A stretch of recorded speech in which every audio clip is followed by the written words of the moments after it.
नमस्कार मु अमन बेहेरा आज आउ एक नुआ तथा स्वतंत्र अध्याय आपण मानकु स्वागत।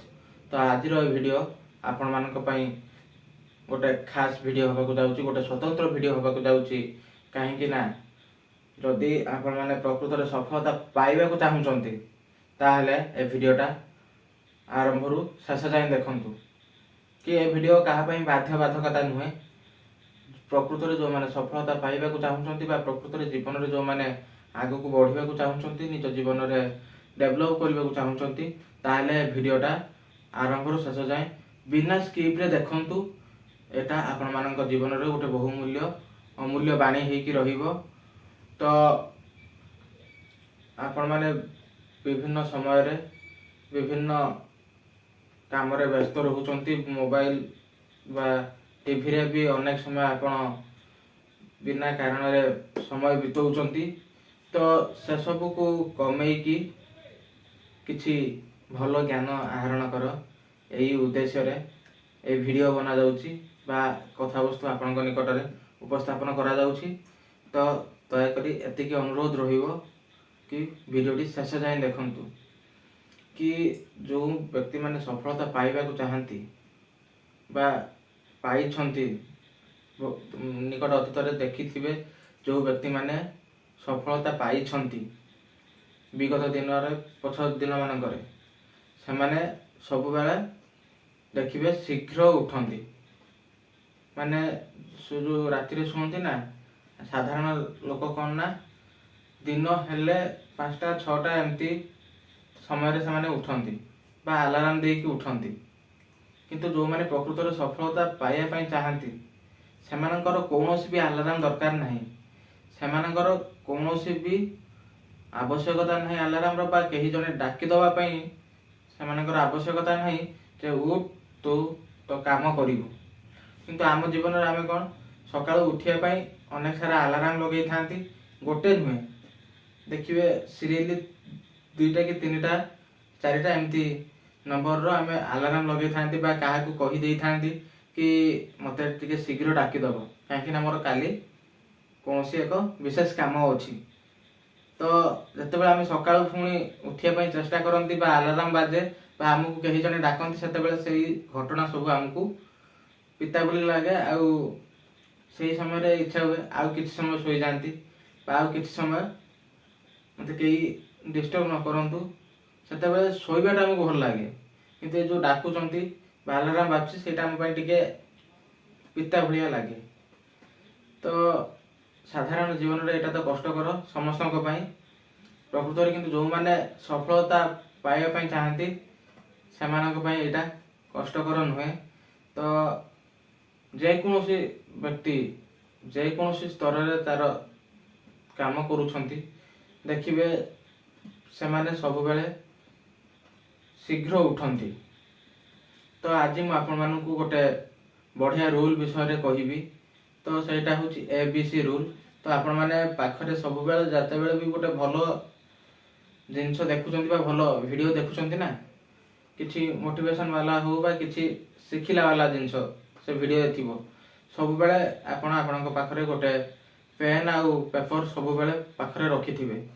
एटा मु मो विशेष अनुभूति रु कहूची कि बहुत समय रे मु पाखरे पेन पड़ीथिबो बा पाखरे पेपर और पेन सांगरे रखी थाए कि किछि जिंस हेले ताकू नोट करिकी रखे जो जिंस गुडा को बेस समय मन न रहे।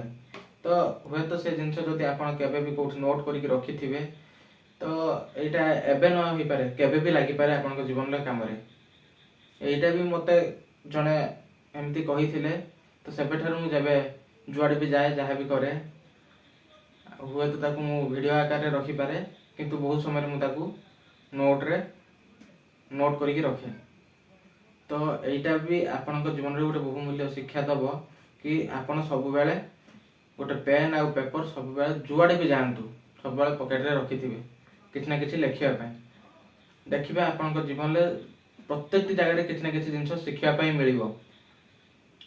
हाँ मु जो कहूथली एबे कि जो गोटे बढ़िया रूल विषय रे तो आपण माने पेन पेपर रखि थांतु सेटा लेखिकी रखिबे कि जोटा होची कि ABC रूल। ଦେଖିବେ ଆପଣ ଯେତେବେଳେ ସକାଳୁ ଉଠୁଛନ୍ତି ନା, ଆପଣଙ୍କୁ ବହୁତ ଚିଡ଼ା ଲାଗୁଥିବ କି ଏତେ ସକାଳୁ ଉଠିବାକୁ ଇଚ୍ଛା ହେଉନଥିବ, କିନ୍ତୁ ଯେତେବେଳେ ଦେଖିବେ କେହି ଜଣେ ଯଦି ଆପଣଙ୍କୁ କହୁଛି କାଲି ସକାଳେ ଆମକୁ ଗୋଟେ ଜାଗାକୁ ଯିବାର ଅଛି, ତ ସକାଳ ଭୋର 4ଟାରେ ଟ୍ରେନ୍ ଅଛି, ତ ଆମେ ଯିବା ସେ ଜାଗାକୁ, ତ ଆପଣ ଗୋଟେ ମାଇଣ୍ଡ ସେଟ୍ ହେଇଯାଉଛି କି ଆମେ ଗୋଟେ ଜାଗାକୁ ଯାଉଛନ୍ତି, ତ ତା ପୂର୍ବରୁ ଆମେ ଉଠିକି ବିନା ଆଲାର୍ମରେ ପ୍ରିପେୟାର ହେଇଯାଉଛନ୍ତି। ବା ଜଣେ କେହି କହୁଛି ଆମକୁ ତୁମେ ଭୋର 5ଟାରେ ଆସ, ତ ତୁମକୁ ବୋର୍ଡ଼ ଏକ୍ଜାମ୍ ବା କୌଣସି ଗୋଟେ ଆପଣ ଇମ୍ପୋର୍ଟାଣ୍ଟ ଏକ୍ଜାମ୍ ଦେଉଛନ୍ତି, ସେ ଏକ୍ଜାମ୍ର କ୍ୱେଶ୍ଚନ୍ ପେପର୍ ଆମକୁ ସକାଳ 5ଟାରେ ମିଳିବ, ନହେଲେ ଆଉ ମିଳିବ ନାହିଁ। ତ କ'ଣ କରନ୍ତି ନା, ଆମେ 5ଟା କ'ଣ ତା ପୂର୍ବରୁ 4ଟା 3ଟାରୁ ଯାଇକି ତା ଘରେ ବା ସେଇ ଜାଗାରେ ସେ ଦେଇଥିବା ଜାଗା ଠିକଣାରେ ଆମେ ପହଞ୍ଚି ଯାଆନ୍ତି ସେ କ୍ୱେଶ୍ଚନ୍ ପେପର୍କୁ ବା ସେ କିଛି ପାଇବା ପାଇଁ। ତ କେହି କେବେ ସେ ଗୋଲ୍ଡେନ୍ ଚାନ୍ସକୁ କେବେ ହାତ ଛଡ଼ା କରନ୍ତି ନାହିଁ। କି ଏଇ ଯେଉଁ ABC ରୁଲ୍ କହୁଥିଲି, ଏବେ ମୁଁ କହିଦେଉଛି। ଏରେ ହେଲା ଆଲାର୍ମ ଟାଇମ୍ର ମୋଡ଼ିଫିକେସନ୍ କରିବା, ବିରେ ହେଲା ବିଫୋର୍ ଆଣ୍ଡ ଆଫ୍ଟର ସ୍ଲିପିଂ, ମାନେ ଟାଇମ୍ ଯେଉଁ ଚେଞ୍ଜ, ଆମେ ଯେଉଁ ଶୋଇବା ପୂର୍ବ ପରର ମାନେ ଯେଉଁ ସବୁ କାର୍ଯ୍ୟକଳାପ ରହିଛି ତାକୁ ସବୁ କେମିତି ଠିକ୍ କରିବା। ଆଉ 3 ନମ୍ବରଟା ହେଉଛି ମୋଷ୍ଟ ଇମ୍ପୋର୍ଟାଣ୍ଟ, କି କ୍ରିଏଟିଭିଟି ମର୍ଣ୍ଣିଂ ରୁଟିନ୍, ମାନେ ଆମେ ଯେଉଁ ସକାଳୁ ଉଠିବା ପରେ ଏ ଯେଉଁ ଏ ଆଉ ବିର କାମକୁ ଏଇ କ୍ରିଏଟିଭିଟି ରୁଟିନ୍ଟା କଣ୍ଟ୍ରୋଲ କରିବ। ତ ଫାର୍ଷ୍ଟ ହେଉଛି କ'ଣ ନା, ଆଲାର୍ମ ଟାଇମ୍ର ମୋଡ଼ିଫିକେସନ୍, କି ଯଦି ଆମକୁ ସକାଳ 4ଟାରେ ଉଠିବାର ଅଛି, ତ ଆମକୁ କେତେବେଳେ ଆଲାର୍ମ ଦେବାର ଅଛି? 4ଟାରେ ନା 3:45ରେ ନା 3:30ରେ? ତ ଏସବୁ ଜିନିଷର ଆବଶ୍ୟକତା ନାହିଁ ଯେଉଁ ସକାଳ 4ଟାରେ ଦେବା କି ସକାଳ ଭୋରୁ 3:30ଟାରେ ଦେବା, କିଛି ଆବଶ୍ୟକ ନାହିଁ। 2ଟା ଆଲାର୍ମ ସେଟ୍ କରନ୍ତୁ, ଯେଉଁଟା ହେଲା ସନ୍ଧ୍ୟା ସମୟର 7ଟା ଆଉ ରାତି 9ଟା।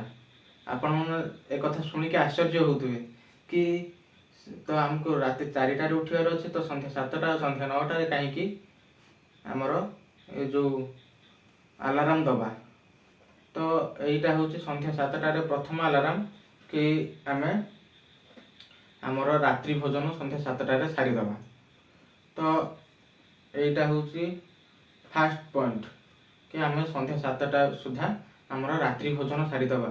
ଆଉ ରାତ୍ରି ଭୋଜନରେ କେବେ ବି ଗରିଷ୍ଠକ ଖାଦ୍ୟ ଖାଇବାକୁ ଚେଷ୍ଟା କରନ୍ତୁନି। ମାନେ ଗରିଷ୍ଠକ ଖାଦ୍ୟ ମାନେ ଯେମିତି ମାଛ ମାଂସ, ମାନେ ଅତ୍ୟଧିକ ଭାତ ଖାଇବା, କିଛି ସେଭଳି ଖାଆନ୍ତୁନି ଯେଉଁଟା ଆପଣଙ୍କ ବଡ଼ିକୁ ହେଭି ୱେଟ୍ କରାଇବ। ତ ସବୁବେଳେ ଲାଇଟଲି ଆଉ କିଛି ଭେଜିଟେବୁଲ୍, ମାନେ କିଛି ସବୁଜ ପନିପରିବା, ଅଳ୍ପ ଭାତ ବା ଅଳ୍ପ ରୁଟି ସହ ଅତ୍ୟଧିକ କିଛି ମାତ୍ରାରେ ସବୁଜ ପନିପରିବାର ତରକାରୀ ଖାଇବାକୁ ଚେଷ୍ଟା କର। ଆଉ ସେଇଟା ସନ୍ଧ୍ୟା 7ଟା ସୁଦ୍ଧା ଚେଷ୍ଟା କରିବ ସାରିଦେବା ପାଇଁ। ଆଉ ରାତି 9ଟାର ଯେଉଁ ଆଲାର୍ମ ଦେଇଥିବ, ସେତେବେଳେ କ'ଣ କରିବ ନା, ସବୁ କାମ ସାରି ଦେଇକି ରାତି 9ଟା ସୁଦ୍ଧା ଶୋଇବାକୁ ଚାଲିଯିବ। ତ ଏଇଠି କିଛି ଲୋକ ଭାବୁଥିବ କି ରାତି 9ଟାରେ ତ ଆମକୁ ନିଦ ଆସିବନି, କି ଆମେ କେମିତି ଶୋଇବା? ତ ଆମେ ସବୁବେଳେ ଚେଷ୍ଟା କରିବା କି ରାତି 9ଟାରେ କେମିତି ଶୋଇବା ପାଇଁ। ତ ଏଇ ଯେଉଁ ଆମେ ବହୁତ ସମୟ ଆମେ କ'ଣ କରନ୍ତି ନା, ମୋବାଇଲ, ଲ୍ୟାପଟପ୍, ଟିଭିରେ ଆମେ ଅନେକ ସମୟରେ ସନ୍ଧ୍ୟା ସମୟରେ ବି ଅଧିକା ସମୟ ପାଇଁ ଆମେ ଦେଖନ୍ତି। ଏସବୁ ଜିନିଷକୁ ଆମକୁ କମେଇବାକୁ ପଡ଼ିବ। ସନ୍ଧ୍ୟା ସମୟରେ ଏସବୁ ଜିନିଷ ବିଲକୁଲ ବି ଦେଖିବାର ନାହିଁ, ଏସବୁ ଜିନିଷ ଠାରୁ ଦୂରେଇ ରହିବା। ଆଉ ସବୁବେଳେ ଲାଇଟ୍ ୱାର୍କ କରିବା, ମାନେ ପଢ଼ିବା କିମ୍ବା ମେଡ଼ିଟେସନ୍ କରିବା, ଏସବୁ କାମରେ ଆମେ ଯଦି ନିଜକୁ ନିୟୋଜିତ କରିବା, ତାହେଲେ ଦେଖିବ ଏସବୁ ଜିନିଷ ଗୋଟେ ଅଭ୍ୟାସରେ ପରିଣତ ହେଇଯିବ। ଦେଖିବେ ରାତି 9ଟା ସୁଦ୍ଧା ଆମେ ଯେତେବେଳେ ବିଛଣାକୁ ଯିବା, ତ ଆମେ କ'ଣ କରିବା ନା, ଆମକୁ ନିଦ ଆସିଯିବ। ତ ସବୁବେଳେ ଆଉ ନିଜକୁ ଭାବିବା କି ଆମେ ଏକ ନୁହେଁ, ଆମ ଭିତରେ 2 ଜଣ ଅଛନ୍ତି। ଗୋଟେ ମୁଁ ଆଉ ମୋ ଭିତରେ ଆଉ ଜଣେ କିଏ ରହିକି ଏସବୁ କାମ କରଉଛି। ଆଉ କ'ଣ ନା, 2 number point, before and after sleeping routine. ତ ଆମେ କ'ଣ କରିବା ଶୋଇବା ପୂର୍ବରୁ ଆଉ ଶୋଇବା ପରେ। ଆମେ ଯେତେବେଳେ ବି ଶୋଇବାକୁ ଯାଉଛନ୍ତି, ଶୋଇବା ପୂର୍ବରୁ କ'ଣ ନା ଆମର ଯେମିତି କହିଲି ଘଣ୍ଟେ କି 1.5 ଘଣ୍ଟା ପୂର୍ବରୁ ଆମର ଖାଇବା ସାରିଦେବା। ଆଉ ଆମର ଯେତେକ ଇଲେକ୍ଟ୍ରୋନିକ୍ ଜିନିଷ ରହିଛି, ମାନେ ମୋବାଇଲ ହଉ, ଟିଭି ହଉ, ଲ୍ୟାପଟପ୍ ହଉ, ଏସବୁ ଜିନିଷ ସନ୍ଧ୍ୟା ସମୟରେ ଖାଇସାରିଲା ପରେ ବିଶେଷ ବ୍ୟବହାର କରିବା ନାହିଁ। ଆମେ ସବୁବେଳେ ପଢ଼ାପଢ଼ିରେ ବହି ପଢ଼ିବା କିମ୍ବା ମେଡ଼ିଟେସନ୍ କରିବାରେ ସମୟ ଦେବା। ଆଉ ଏଇଠି ଆମେ ସବୁବେଳେ ଭାବିବା କି ଆମ ଭିତରେ 3 ଜଣ ଅଛନ୍ତି, ଗୋଟେ ଭଲ କାମ କରୁଥିବା ମାଇଣ୍ଡସେଟ୍, ଆଉ ଗୋଟେ ଖରାପ କାମ କରୁଥିବା ମାଇଣ୍ଡସେଟ୍, ଆଉ ଏ 2 ଜଣକୁ କଣ୍ଟ୍ରୋଲ କରୁଥିବା ବା କଣ୍ଟ୍ରୋଲ କରିକି ଆମେ ଦ୍ୱନ୍ଦ୍ୱରେ ପଡ଼ୁଥିବା ଆମେ ନିଜେ। ତ ଏ 2 ଜଣକୁ ସବୁବେଳେ କଣ୍ଟ୍ରୋଲ କରିକି ଭଲ କାମକୁ ଆମେ କେମିତି ଆକ୍ସେପ୍ଟ କରିବା, ସେଇ ଧରଣରେ ଆମେ ନିଜକୁ ସେଇ ସମୟରେ ପ୍ରସ୍ତୁତ କରିବା। ଆଉ ମୋଷ୍ଟ ରହିଲା 3 ନମ୍ବର ପଏଣ୍ଟ, ମାନେ ସି କ୍ରିଏଟିଭିଟି ମର୍ଣ୍ଣିଂ ରୁଟିନ୍। ମାନେ ସକାଳୁ ଉଠିବାର 10 ମିନିଟ୍ ଆମ ପାଇଁ ସବୁଠୁ ଗୁରୁତ୍ୱପୂର୍ଣ୍ଣ। କି ଆମେ ଯେଉଁ ଦିନ ସାରା କାମ ରହିଛି ସେଇଟାକୁ ସେ ନିର୍ଦ୍ଧାରିତ କରିବ କି ଏଇଟା ପ୍ରକୃତରେ ଗୋଟିଏ ଦିନର କାମ ହେବ ନା ସାରା ଜୀବନକୁ ମାନେ ଆମ କାମରେ ଲାଗିବ। ତ ଯେତେବେଳେ ଆମେ କ'ଣ କରିବା ନା ଆମର ଯେଉଁ ଆଲାର୍ମ ଦେଇଥିବା, ଧର ଯେକୌଣସି ଟାଇମ୍ରେ ହଉ, ଆମେ ସକାଳୁ ଦେଇଛନ୍ତି, ତ ସବୁବେଳେ ଆଲାର୍ମଟାକୁ ଆମେ ଆମ ବିଛଣା ଠାରୁ ଦୂରରେ ରଖିବା। ଆଉ ଯେମିତି ଆଲାର୍ମ ବାଜିଲେ ସଙ୍ଗେ ସଙ୍ଗେ ବନ୍ଦ କରିବାକୁ ଆମେ ହାତ ଚାଲିଯିବନି, କିନ୍ତୁ ଆମକୁ ଉଠିକି ଯିବାକୁ ପଡ଼ିବ। ଆଉ ଯେତେବେଳେ ଆମେ ଉଠୁଛନ୍ତି ସଙ୍ଗେ ସଙ୍ଗେ ଯାଇକି ଆଲାର୍ମ ବନ୍ଦ କରିବାନି। ତ କ'ଣ କରିବା ନା ପ୍ରଥମେ 2 ହାତକୁ ପରସ୍ପର ମଧ୍ୟରେ ଘଷିବା। ଆଉ ଘଷି ସାରିଲା ପରେ ସେ ଯେଉଁ ହାତ ଗରମ ହେଇଥିବ ତାକୁ ଆମେ ମୁହଁ ଆଖିରେ ଲଗେଇବା, ଯେଉଁଥିରେ ଆମେ ଆମ ନିଦ ସମ୍ପୂର୍ଣ୍ଣ ଛାଡ଼ିଯିବ ଆଉ ଆମ ମାଇଣ୍ଡ ଆକ୍ଟିଭ ହେବ। ଆଉ ତାପରେ ଆମେ ତଳକୁ ଉଠିକି ଯାଇକି ଆମ ଆଲାର୍ମ ବନ୍ଦ କରିବା।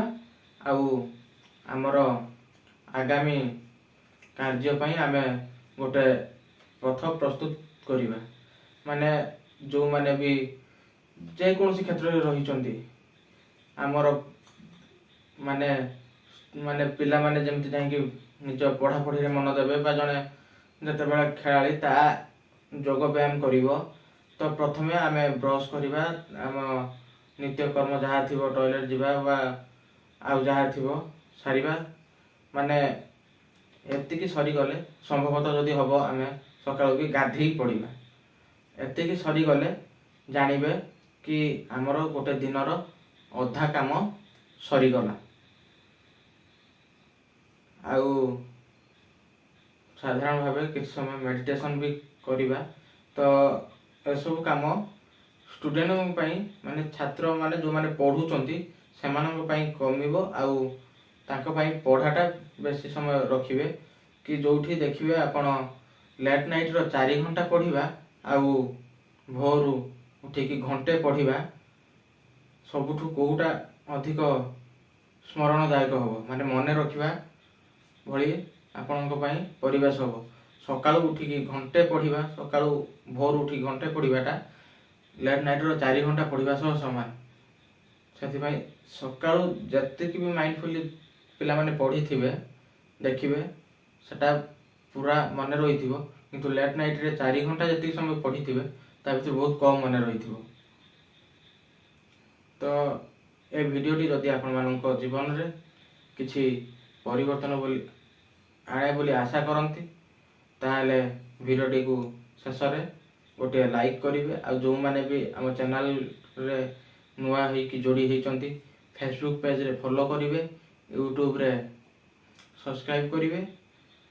ଆଉ ଆପଣମାନଙ୍କର ଏଇ ଛୋଟିଆ ଛୋଟିଆ ଭଲ ପାଇବା କମେଣ୍ଟ ମାଧ୍ୟମରେ ଦେବେ, ଯେଉଁଟା ଆମ ପାଇଁ ଆଉ ଗୋଟେ ନୂଆ ଭିଡ଼ିଓ ଆଣିବାରେ ଆମକୁ ସାହାଯ୍ୟ କରିବ। ଆଉ ଆପଣମାନଙ୍କ ଜୀବନକୁ କେମିତି ଆମେ ପରିବର୍ତ୍ତନ କରିବୁ, ସେ ଧାରାରେ ଆମେ ଆଉ ଗୋଟିଏ ପାଦ ଏମିତି ଆଗେଇ ଚାଲିଥିବୁ।